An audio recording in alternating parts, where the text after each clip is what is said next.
Hello everyone, welcome to another podcast, My Hustle Story.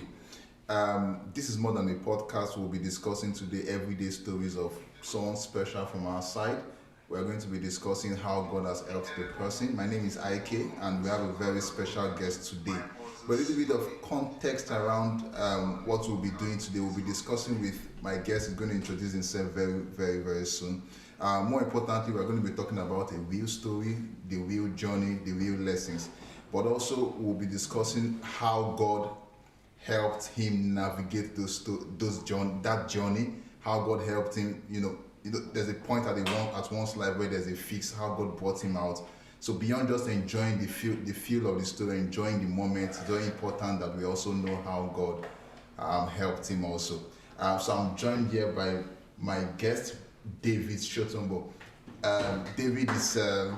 David will be my guest today, and I'm hoping that his story sort of points us to the direction of where we are going today. So welcome once again to My Hustle Story. Welcome, David. Thank you for having me. Very good to have you. I have a lot of questions for you, but I would allow you to start off with the typical interview question. This is not an interview, but a typical interview. You can tell me about yourself. You know that question just throw to you, but you just tell us about your childhood. How was it? How was growing up for you? Where did you grow up? And all of the initial stories about your life. We want to start off with that. Oh yeah, as you clearly said, I'm David Shotombo. I was born and raised in Lagos. I would say a good portion of my life up to now was in Lagos. I was born around the area called Alapere. I know Alapere. Kids, Yes. exactly. In Koshofe, Yes. RCCG. Yes. So yeah, I was born there. My primary school, secondary school was all around there. Just family of four, me and my brother, my dad and my mom. Are you the first? Yes, I'm the first child. Nice. Yes. Okay. So basically that was just my childhood was growing up was around a very small place around there. Moved a couple of places, all still in Alapere. So and also primary school, secondary school, everything was around it. Nice. So David, tell us, because you're going to be taking us around the journey. I was starting off pretty well, right? But I want us to get context. How did Alapere and Ketu, how did it shape your upbringing? Because I know, for instance, that people have experiences growing up. So more importantly, tell us about that experience. How did that journey look like for you, and how did it shape, your direction at life, starting off from that place? Yeah, I would say Alapere is like I won't say a proper ghetto, but a semi-ghetto. Yeah. I would say. Very close to Agboyi. If you're familiar with the geography of that place, there's the place called Agboyi. Agboyi is an island off a river that flows all the way from Koshofe across to this place. So there's a lot of things about that place. Growing up there, it's a place where, you are exposed to every vices imaginable as a child, and you have you're in the neighborhood of hooligans and whatever you can name it. It's still a special place in my heart. I would say at the end of the day, as a child, you're free to explore, to play around the community of people to play around. Wearing pants, running up and down. Now, you can imagine playing football. Yes, exactly. You have a couple of friends, everything you can imagine. So, it's a place where you have that proper childhood of both exposure and play. But at the end of the day, you have to just, if not for influence of, I would say, church, growing up also, because my mom, she's very, we grew up in a more Christian way, because my mom, literally, she gave birth to me in church. Oh, wow. And I was like always going to church from a child, like something like you have to go to church, midweek service. Sunday is not negotiable. So it's not like you are not feeling well today. No, you have to be there. I get it. And she put us right in. So it really helped us to choose from right and wrong. So you clearly know, okay, smoking is not good. They told you in church and Sunday school. But even though you see people smoking around, and even as a child, they would tend to go and buy cigarettes. I remember one episode one time someone sent me to buy cigarettes. And they asked me to test it. How old were you? I think I was probably 9, 10. I said I should test the China cigarettes. I should tell you, no, just they do it around just to play. They're just a normal thing. So there's this day you have to test. The mom just came around. It was really. He asked you to test it. He had to test it. A 9-year-old. Because I mean, it's something like. Yeah, I understand. Even as children, you also play around because you see people there. You also take paper and light it up and cover. So because that's all you see. Yeah. It looks normal. To, yeah. So. I mean, it's we're talking about this lightly, but I think it took a lot of willpower on your parents' side to really raise in that environment. I would say. Because environments like that is very easy for a child to get lost. But I mean, like you said, your mom was a pillar. So let's progress, David. Let's get into your school. So did you school there in Alakpere, or how did it start off for you? You know, you've spoken about your background, you know, and all of that. So for school, how did it start off? Where did you go to a primary school? Where did you have your secondary school? Yeah. Not to invest in, I will get to that, but primary and secondary, because that's important in shaping you also. Yeah, primary school. I went to several primary schools. We had a lot of financial struggle growing up. So it's something about changing primary schools every 2 years or 1 year, depending on. One time I think I went to different primary school in a calendar year. So when you go school fees, you quickly move. Something like that. Yes. You know, but so primary school was all over there. I can count at least 4. I can remember. Primary school I attended, and it was more of like you're just learning ABC. Yeah. While you wait time at some point, because some of those schools were not really up to standard. Yeah. At the end of the day, some were okay. You had good teachers, and the other ones. So that was how primary school was. Secondary school is another story on its own. My junior secondary school, my mom used to work as in the food canteen in one very good school there. Okay. I don't know if I can say the name. No, it's fine. Just in school. Yeah. So in secondary school, and then she basically put me there because she was working there. Okay. And it was really a struggle for her because I can remember almost half of a year she didn't want her salary. It was really like taking her salary to pay my school fees, and at point she could not do it again. Wow. So I think GSS2, I kind of almost kicked out of the school. Yeah, I can imagine. So I went to one secondary school, another secondary school like that. It was like a new school. We're literally dividing the classes with blackboards. So you know, they were dividing the classes with blackboards, and it was a. So how would learning take place in that? So if one person, if the other class is shouting, you know how children shout, the other class, of course, my God. That was how it was. Because of pretty school is like a big school, by the way. But then we were like so we're just there anyways, and then. But in senior secondary school, we could not even also stay there, so I had to go to a government school. Okay. It's a popular school there in Alakpere, Nakiji Road. And I mean, that one was, it was pretty much... different kind of life, right? It was crazy, I would say, because the experiences in my first year especially was actually a bit terrible. Okay, the school was dilapidated state, right? Rain falling is gonna meet you there in class. We're like 250 in a class, but if you come a bit late, you won't get seats, definitely. Wow. If you even get seats, one boy can say get out of that place and those kind of stuff, you know. You probably sit on tires, you sit on plastic, on wood. Tires? Yeah, but most tires. Because there's no way you can that means get motor tires actually. Yes. CYRE. Yes, of course. And it was in a very bad state at that point. In fact, our school usually make front page. I remember twice, I've seen it on Punch. What was the news about? They would put Poetry Secondary School. It made front page more than once. But at some point also the government intervened, there was a change of government in Lagos State. They had to close down the school for months and they rebuilt everything. Rebuilt it, yeah. And that really changed the story of the student there because it was a grooming ground for hooligans. Were you still there when it was? Yes, I was there. Okay. I had okay. It was a grooming ground for hooligans. The biggest hooligans and touts were coming from that school. There was no other, because you're a class of, there's no way you're going to make it out. People write WAEC there, 300 people, you probably see 5 people that pass. Of course. Yeah, because there's nothing. You just go to school while you wait time. There's no teacher that comes. Yeah. You are forming your note by yourself, you even form it. They write the exam, you fail, they don't care. People repeat or people get out. Wow. You see teenage pregnancy everywhere. it was just a waste of time technically. Wow. Yeah, so that was how it was secondary school. Let's circle back, David. So let's go back to what you just mentioned last. The WAEC. WAEC means WAEC is the body in Nigeria that's in charge of secondary school exams.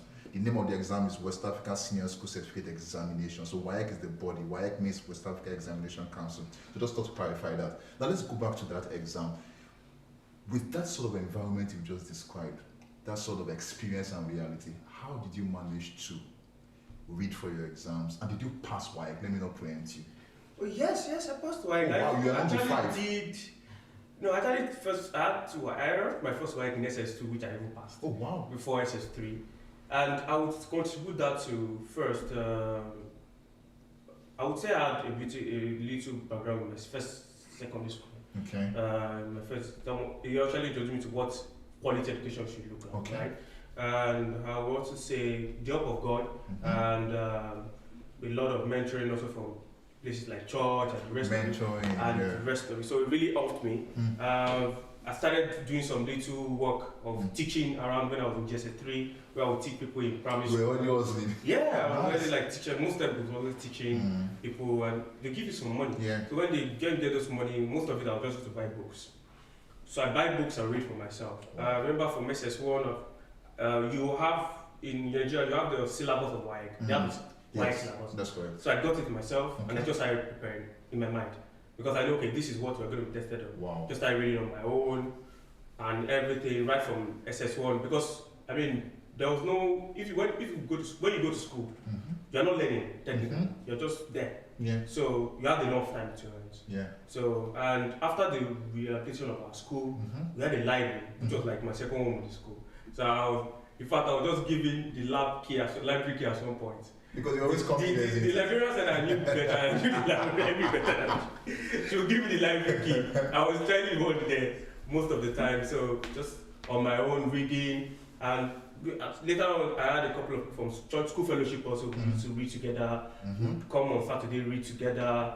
We would go to some extra lessons. We would do all those together. And that really helped me. So that was just, I would say, the reason why we were able to be different. Yeah, I mean, what you said that is defining for me in this conversation is really having or knowing the right people to speak to, both as mentors, both as people you're rolling with, as a student and all. But let's now progress to, you mentioned rightly that you did a little bit of hustle by teaching. Was there any form of side hustle you also explored at that stage? Yeah, it was mainly beyond teaching, just teaching. Mainly teaching. I used to help my parents with selling stuff, but that was just mainly assistant. How old were you at that time? Secondary school? What class? Secondary school. I was in university already by 17. Okay. 16, 17. So secondary school was between, I would say, 9 and 14, 15, 16. So in your own world, at that young age, what did you think that sort of independence did for you? That hustling spirit or lifestyle at that young age? Because I mean, I tell you for free that not everyone knows, or not every teenager at that age would understand that I need to do this for myself. Some people just rely on their parents. Rightfully so, I mean, but you having that understanding to say, well, I want to do something for myself and also make something out of my life. So in your own world, what do you think? What are those characteristics or those attitudes that you think you are taking out of that experience, and that hustling spirit that built in you at the time that has carried you forward?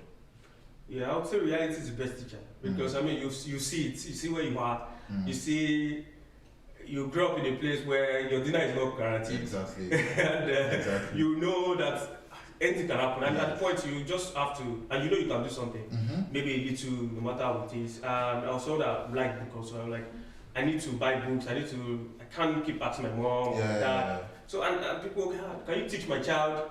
Can you pay me? And then they pay you, and you just, okay, it's something I can do. I'll get money. And some people also say, very sound boy, please can you come and help me teach my, and they're okay. This boy sounds very bright, and he has this thing, so he can help me, so you pay. So that's what got me to just started doing that personally. And the thing is, you don't want to be what you came from, you know. Yeah. And from an early age, I knew, okay, this is not the life I want. Yeah. I mean, seeing your home, seeing your environment, you know this is not exactly what I want myself. I don't want to see myself in the next 10, 20 years. Yeah. You've come to reality and just, okay, what can I do? And that was just the best I could do for that. That's so beautiful to hear, David. Don't be emotional now, but I think I get a lot of things. I mean, we're having a podcast with a lot of people watching us, but I think I'm personally learning from your experience also. So let's progress to your university days. I think that's another very important part we need to talk about too. And just to mention, viewers, you can send in your questions. I mean, any question you have, drop it on the chat. Afterwards, we're going to look at questions and sort of find ways to answer them. That's fine. Let's get to your university life. Let's start off with which university did you go to? Was it a private school? Was it a federal school? And just give us some level of summarized experience on what that journey looked like for you, hand to end.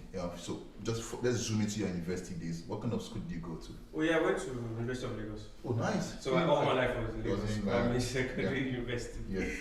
Lagos. Studied engineering, and university was.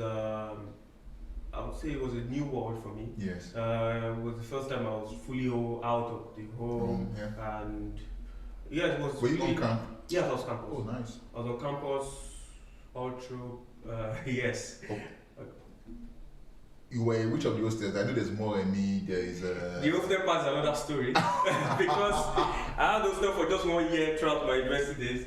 The rest was the different type of lifestyle in university. Yes. You have floaters, you have spotters. There's floater. What was that? The hands on the head. Anyway, the night meets you, that's where you sleep. There's spotty, there's floating. So I was in academy in year one. Oh, in academy, yes. So that was my first hostel in year one. I got that hostel, I was there. That was year one basically. I used to go to Jaja a lot when I was in year one. Okay. But from year two, I went to Mariri, and I also stayed in what's this name? Biobaku also. Okay. I don't know that one. There's still a Biobaku around the gate, close to the female hostel. Okay. And then the rest I used to sleep a lot in the robotics lab. I remember. So how was that life? Tell me, David. I know it's a lot of. I mean, if I give you 3 hours, you'll not be able to sort of summarize that story. But do you want to tell us about how was that life for you? So you just mentioned that there are floaters, there are squatters, and you were just here and there. But how were you able to manage that and sort of combine with academics? How were you able to still maintain focus? You like the buzzing school, I know for free. So how were you able to manage that whole university life? Yeah, it was hard at some point, very hard. In year one, it was still a bit not too bad. Not so bad, yeah. We were just going for lectures, come back. There were not too many courses also. Yeah. And it was still okay. And I had hostel, there was still a place to rest at the end of the day. From year two, I didn't get hostel. And to buy hostel is very expensive. You would 200k or something to get hostel. So I didn't get hostel technically. So I didn't know where to stay. I remember the second year, I go to my friend, you have to pay me to come and stop me. I don't have money. Okay, I just took a few clothes from home. Then there was this lab where we have different labs in University of Lagos in system engineering department. There was robotics lab. Okay. So there was this lecturer that I had a very good relationship with. He liked me because of performance in course. So and I had interest in some of the things in the robotics lab. So we go there, we do some experimentation. So he just gave us the key, me and my friend Joshua then. Just give us the key that since we're always there. Technically, we're always there using Wi-Fi. Good Wi-Fi there. Yeah, okay. So we're always there using Wi-Fi and everything. So just give us the key. And since we had the key, we don't have where to sleep sometimes. I sleeping there. In fact, I didn't know we were sleeping there until one day he came in the morning and what are you people doing here? So we wake up early in the morning, we go and shower in. There's one place in University of Lagos, we have architecture. Okay. So they have like bathrooms. So we go and shower there in the morning. Wow. We've dressed up. Nobody knew. We just sit in the lab. We lost. So we didn't have hostel then. For that was like the way we did from year 2 up to year 5. Oh, wow. Technically. That's how we actually did the hostel stuff.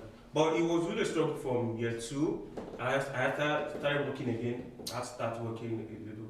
I started teaching a lot. And that it took time because it really affected also my studies from because I was in first class until my second year, Wow. but it took a turn. Like, I was missing classes, and from year 2 you have to go. I was even missing labs, so it affected my results to a lot. So yeah, I wish maybe it would have been good if you didn't have to do all those anyways. And everything. I mean, it's an interesting story, and let me get to the second part of my whole conversation with you, David. In your experience with university, did you think, in your opinion, that there was a God factor that sort of helped you in that process? I know you mentioned that you were quite, you studied, you were very zealous, right? You surrounded yourself with the right persons, the right friends, you knew where you were going for your focus. But do you think, in your opinion, I don't want to preempt, but do you think, in your opinion, there was a God factor in that whole journey that sort of gave you a little bit of that push you needed, or that even that favor you needed at the time when you needed it throughout that journey? Did you think so? Yes, absolutely. Tell us about it. I mean, even going to University of Lagos was God factor. I mean, after I wrote my first jam, I wrote 2 jams. I wrote my first jam. Then I remember I had posterior in FUTA. Oh, nice. What year was that? I went to FUTA, by the way. I actually got admission in FUTA. I thought I was bouncing me for years. But this was agriculture engineering. I didn't know what it was like. I don't want to do that. So I waited another year. I wrote them. So I would say it was all prayers. I was praying a lot that period, and I just didn't want to do the wrong thing because I knew that I don't know where the future lies. I just wanted to get it right because I felt going to university was something that's going to help me out in my life. Was going to be a very good determining factor of what my life is going to result to. And I just didn't want to get it wrong. I remember going to different prayer meetings, praying, fasting. And then University of Lagos came, and I went to University of Lagos. Was all through my university days. I was part of fellowships, doing God's work at the little where I could, and they really helped me shape. Because I mean, literally, I could have done other things in school. There were so many other influences. I didn't have anybody watching me. And University of Lagos is an open university. You don't have to sleep in the hostel or come to class. Nobody's watching you. You can do whatever you want. You could follow friends. There's so many influences you just go around with. But it was just God all through. Thank you. I mean, what I get from you, David, and I mean, we're racing towards the end of this conversation. You can hustle legitly. Yes. I got that from you. You can hustle with God by your side also. You know how people just say, I'm in the street, I'm hustling, and there's no principle to your hustle, there's no God factor help, you're just doing whatever it takes to make money, right? As what I get from your story is you held God close, you were praying, I hear you say you were fasting, and that sort of helped you also in all of that journey you had. My next question, David, will really be around, just to race through what I have here. Where was that turning point for you? Because honestly, the story you've told us up till now has not been fantastic, right? It's been fantastic because you've turned out to be a better person, right? And those are your journey, but it's not been fantastic because that was a reality and it was not so much of the best reality one could have. But where was that turning point for you? And was it also the God factor that helped at that time? And just tell us a little bit give us gist around that. When did things turn around for you? Was it after school? Did you get a job that turned things around? Was it was it someone you met, a relationship? Tell us about it. Yes, it's a number of things, I would say. It was definitely God. I remember the first international internship I ever had was there was a program in school. Was it CWES? It wasn't CWES. It wasn't CWES. Normal. CWES was even another story. Okay. Right? In my CWES, for example. Let me quickly explain to our viewers what CWES means. Okay. CWES in Nigeria also, it's a compulsory 400 level internship period, sometimes 3 months, sometimes 6 months. So it's more of a student going to the field in quote or a company to get hands-on knowledge on their particular course or domain. Back to you. Yeah, I don't. If you're familiar with Nigeria, it's something about you have to know someone to get a good CWES. Yeah, sure. A lot of people didn't have CWES. I mean, I didn't know who to this day. Fortunately for me, in my second year, someone that was always trying to also build apart from my engineering skills. I joined some other associations in school, debating. Nice. I was really into debating. I joined into investment society. Okay. So I was part of this investment society, and they just went for an excursion in in a financial institution on the island there. I was looking for internship. I didn't even know where to start. Most people, if you don't know how you go back to school, they put you in one lab or something. You just stay there. And I was just there. I just pitched myself to the CEO. Like, oh yeah, I'm also looking for internship. And he said, and he just said, okay, I should drop my CV with the. Did you know he was the CEO when you met him? I didn't know. Okay. We're just there for like something like excursion. Yeah. Okay. And we didn't even know we were going to meet the CEO. Just because the guy used to come from the US, he was not always around. Okay. Just came for days around that time and saw us. I just put myself to him and he asked me a couple of questions. And I've been looking for a CWE for almost 2 months. I didn't see. And so I started the second week. Wow. I was like, I should come. The salary was even crazy. The Wow. first day I saw the salary, I showed my mom. She was like, you are collecting this amount of salary. Internship. It was really just God that opened that door. And normally it's always 6 months. Yeah. I stayed there for almost a year. Wow. I didn't want to go back to school. They didn't want to go Wow. back. It was like, wow. so it was really God that was a very good point, I would say. After university also, I went for NYC.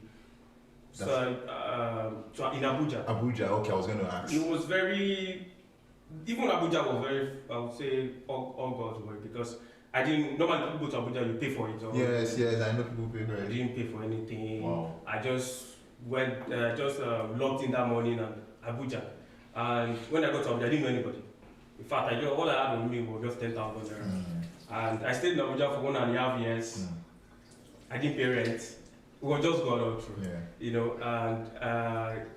And even the job I got there, I was posted to FIRS. Oh. I got there the first day, I knew that I was going to waste my time there. On my way going the next month, I was just praying that night, I don't want to go to and waste my time. I was telling my wife this morning how the person that I just met that girl on. In fact, we were in the same camp, but we never met her at the camp. Okay. So I just met her at the bus stop. She just said, "Hi, why is allowing copper?" And we started talking, filming. I was like, "What am I doing, man?" I said, "Fine, but I don't like the place." So the girl too, she studied computer science, and she was like, "Oh, there's this company, and they're doing well. I think you should try it." And that was it. And I just tried that company, and they were one of the highest paying in Abuja. Wow. In fact, the interview was crazy. It was like a job. And I was still attached to FIRS. I just stopped ported there. I just went to change. That's how it just worked out for me. So it was just really God all the way, putting you to the right people to talk to and just orchestrating those moments. That was life changing. Wow. That's definitely God. Because I feel that I was telling my friend a couple of years ago that because he's not so much of a believer as it were, but he knows that there's a God, and it takes things as coincidence or accident. It just says that it just happened at luck. And I tell you that there's some things that are not just luck. There are some things that were orchestrated by someone divine. Whether you believe that person is a God or not, there's something that has happened out there. My next question would be, because I know some people will be watching us now, and because the truth of the matter is that you had an advantage with knowing God early enough. Your mom, like you said, was a believer, was a Christian, and sort of put you on that path. There are also some people that didn't have that opportunity that we had. For instance, some people, their parents didn't really get them into the understanding who God is and all of the whole journey about who God is. So they're in a place where they don't know God, but they are hustling. In your opinion, do you think that your hustle alone can get you to that success goal? Or do you think there's a need for a God in that journey? I would say God just makes everything make sense. Some people might tell you, I don't need God, I can do it myself. But I think if you have got to some point and something looks so shady, the only person you can turn to is God. I've had moments in my life where I didn't even know what's going to happen. And I just got everything in your hands, and He always showed up. And He showed up in like miraculous ways. I wouldn't, or some people just prayers. God can also put the passion and the strength to do things. The ability to say you're struggling, and it's God's given. What if you have health issues? What if you cannot even think about it? So it's all God's work. It's all God's work. He's the master planner, I would say. We're getting to the end of this conversation. Please drop your chat. David will answer every one of them. I would want to speed up to one of my last questions, really. It's quite a controversial one, but you tell me, and I know it's very rampant. Throughout those struggling years, did you lose any relationship? Relationship? platonic relationship with the lady? Well, of course. You said of course. Can you tell us maybe one of how many did you lose? Two. Okay, so do you want to? How was that for you? Maybe not go into the details, of course, I know, but how was that pain for you? Knowing that, and I mean, you know where you're going as a person, but someone else that you believe is a partner does not believe in where you're going, or at least at that moment, did not believe that I could wish for you, or, be with you in sort of situation. How did that feel for you? And did it make you stronger, or did it sort of misdirect you or get you off focus? Yes. I would say it's heartbreaking. It's always heartbreaking. Mm-hmm. But for me, I just took it like, maybe it's part of life. Yeah. But at the end of the day, it's more of like if that person is not part of your goal. Exactly. So God sometimes just removes some people. Yeah. To just also open your mind to see. But did you have that understanding at the time? It's easy for now because of what we were experiencing. I look back and say maybe, but at the time was. I wouldn't say no, not fully, because not fully. At that point, it's just why me? Yeah. What's happening? Yeah. Where's the next thing going to come from? Yeah. Or that's what it feels at that point. But now, perspective now, yeah, especially yes, the bigger picture of what's happening and how it actually meant to be. Thank you, David. I asked that because there will be someone out there looking at us or sort of watching us rather, and the person might be going through a very similar. It might be a guy, it might be a girl, right? Because I don't want to stereotype this. It could be a girl, it could be a guy, where you are hustling, you have God by your side, you're praying to God, but somehow your partner or the person you're in a relationship with does not believe that you are doing all the best you can, and sort of and that could also make people go the wrong route. I mean, I had a situation during my NYS where I was so broke, and then some Yahoo boys, a friend of mine, told me that why you go school press laptop. I almost thought about it. Now, I said that because you could be on the right path as a person, and because the person you're with, or someone else does not believe you where you are going, and you just say, why am I even on this path? And then you go the other way in terms of hustling. Because what we've established here, David, is hustling. You can hustle legitimately, you can hustle, and you can still pursue and hold God by your side. That was a very good conversation, David. Thank you so much. I personally learned. I don't know if there are questions or chats. Let me just check if there are questions on the chat. Someone said, Baba said, chop breakfast. I'm not going to the word. There are a lot floating. Okay, let me see if there are any questions.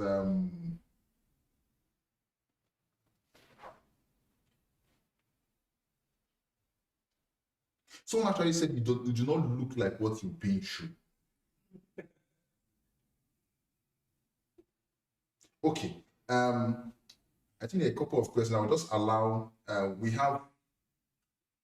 have some people here that will be asking those questions on behalf. They'll be pulling the questions so that I'm not distracted. Right. So, are there any questions? We have. We'll be asking our guests. Okay. Because he has said so many things and we have picked from it, and we that are still in the hustle.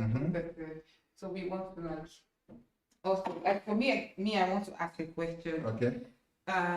Was there ever a time in your hustle story that you maybe give up on God, probably felt like something you were working towards or pursuing wasn't coming forth, and you prayed, you fasted, but you were not getting answers, and you thought maybe, what, God is not answering me, let me just see if I can do by myself, or maybe at the point you gave up or just lost faith or lost hope? Was there a time that probably happened in your story or in your journey rather? Yeah, there's a couple of times like that, very dark days. There's one that really hit me so much was after my NYC. I had to leave Abuja back to Lagos, and when I go back to Lagos, I had to stay with my mom.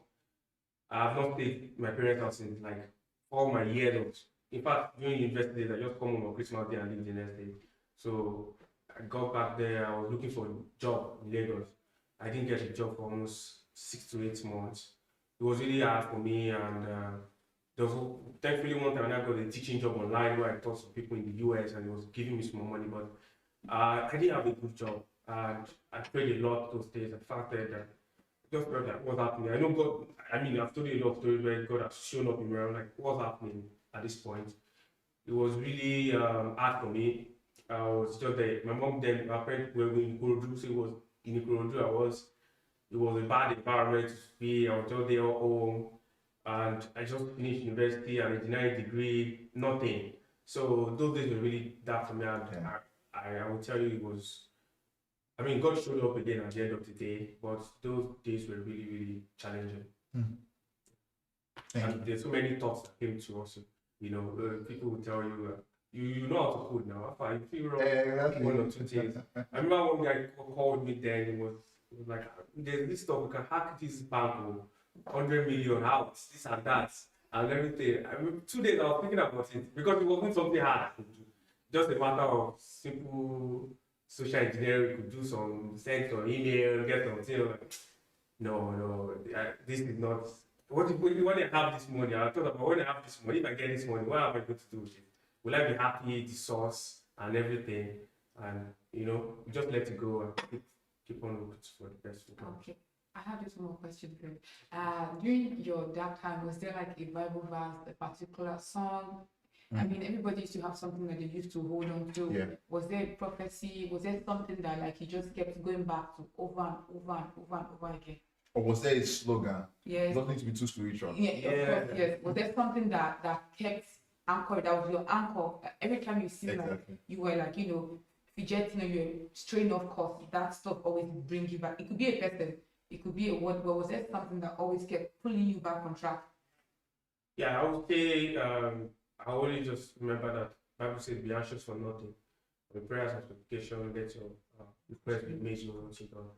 And when those anxiety come, I just like, I'm also someone that I've over time learned not to be, apart from spirituality, God has given me that to not be anxious because you'll be like, you're not worried. So like, you don't look worried. Yeah. I'm like, it's not like I'm not worried, but I just know that God has come to so many times to me. Why should I know? I'm just wasting my anxiety. Yeah. So I'm going to that level. I know that God will always come through, no matter what. God will always come through, and if God is your last point of solution, He will never let you down. Thank you, David. We have one last question, but before I go to that question, someone actually said it's a compliment. Said you do not look like where you come from. It does not look like what he has been through. Or someone said. We have a question here from someone. He said, back to your turning point. What actions or decisions helped shape the person you have become today? For example, did you switch career paths? You know, so that's the question. So what was that turning point, and more specifically, what were the actions or decisions that you took at the time? Yeah, for career it was a roller coaster journey. Studied engineering. Normally, maybe you should work in an industry or something. But now I'm more of a computer, I would say, engineer. So it was not like that's what they taught us back at school. It was just like, we're seeing the future. Okay, this is what the world is going. Where the world is going now. Yeah. After university, I had to go and learn myself. I mean, I joined a lot of boot camps and just went to everywhere I could learn. Yeah. I was telling my husband, I went to one time I saw a data science program in Edo State. I was in Lagos. I didn't even know anybody in Edo State. And you went? I went. I was like, this place, they're learning this thing. I need this stuff. And on the group, so they're not creating a WhatsApp group. On that WhatsApp group, I just message somebody like, is there a place I can sleep this night? Wow. So the guy connected me somewhere I could sleep in the university of Benin that day. It was just the next day. And all the money my hand that time was money for my project, final project actually. Wow. I just took it, I might get some other money to fix that. Because I knew that if I did not learn this, if I did not get to a point where I can actually have this skill, the world is not about, oh, you suffer, you have to get the skills, it's value. So, and then you go there, and remember, the person I met there was someone that really helped shape what I see about tech. I met someone there then, and then I had to go and meet that guy. I spent 3 months in Akure with him. The first time I was seeing people working internationally, making dollars. You know, those guys were just there. They were, this is back then, before COVID. Yeah, so it showed me possibilities. It showed me possibilities. Yeah. So when we talk about, I have this thing in Nigeria, like, you know, people are making dollars, you know, and they are really low key. And So it opens your eyes to see things. Yeah. If I was just sitting there in Lagos, I didn't make those moves, maybe, but they were just things I just had to make sometimes spontaneously to just help you see. Thank you, David. We will just take one last question from someone else. Person says, how did your friend circle look like then? Would you say they impacted you more positively than negatively? And do you still have contact with them till date? A lot of questions there, but we'll take it one after the other. So how did your friends circle look like then? And would you say they impacted you positively or negatively? I would say my friends circle were positive, especially in university. I think I mentioned somebody. Yeah, you did mention, yeah. One guy we used to sleep in the lab together. From like year 2 to year 5, we're just there. He's doing well today. Like he's in Poland. A lot of my friends were in UK, different. It really helped us to, because we all knew what we were in school for. Yeah. We all knew that we wanted a better future for ourselves. We all knew that whatever we do now is going to affect what we're going to have in this. So we were very much positive. Thank you, David. I think there are no more questions here, if I'm not mistaken. Yes, there are no longer questions. Any other question in the house? Okay. Thank you, David. Thank you, Pastor. Yeah. Right. So the essence of us being within community is for us to be able to change others, to see us as an example that people can follow. Right. So you have stated several other places, things that you've gone through, and the things that have worked for you. But if I may ask, is there something that you are not grateful for? Is there something that you are still not grateful for? That you regret? That you regret, that you're not grateful? I don't know. I wouldn't say there is a particular thing I'm not grateful for. I think the whole journey is a building process. There's so many parts I wish were not necessary. I would say I wouldn't recommend suffering for anybody. Not like, oh, you glorify the suffering. No, I'm not that kind of person. I mean, if I had a better days, I think maybe I would turn out better. Who knows? But everyone has a journey, and I think God also puts you in the best place for your best results. Yeah. So I think that was my journey. That was my own way, and that was the best God could give me. So. Thank you. Any other questions before we run away from the podcast for this month? Okay, David, thank you so much. Once again, guys, my guest today was David Shotombo. And just to quickly mention that this bill will start holding once every month. And these conversations, the idea behind these conversations is to drive us towards the understanding that we'll be treating different topics. Today's understanding was basically around knowing that you can hustle and God can support your hustle. And God supports hustle. So there's a difference in God can and God support. God supports your hustle. It is not averse to working. You can go through that process. You can work, but you need to have that understanding that God is with you in that process. I'm hoping David's story sort of inspired you in different areas to learn. I personally learned, and everyone in the room also learned something. I'm hoping it inspired you. Next time we're going to be talking about the story. Also, we're going to be choosing what we will do better next time is to publicize more ahead, so that you know the topic ahead or the theme for the months ahead of time, so that you can come up with your questions and get in quite early. Thank you so much for joining us today. We are hoping you had a very, very good time. My name is Ike. This is being organized by RCCG Victory House Youth and Young Adult Fellowship. God bless you.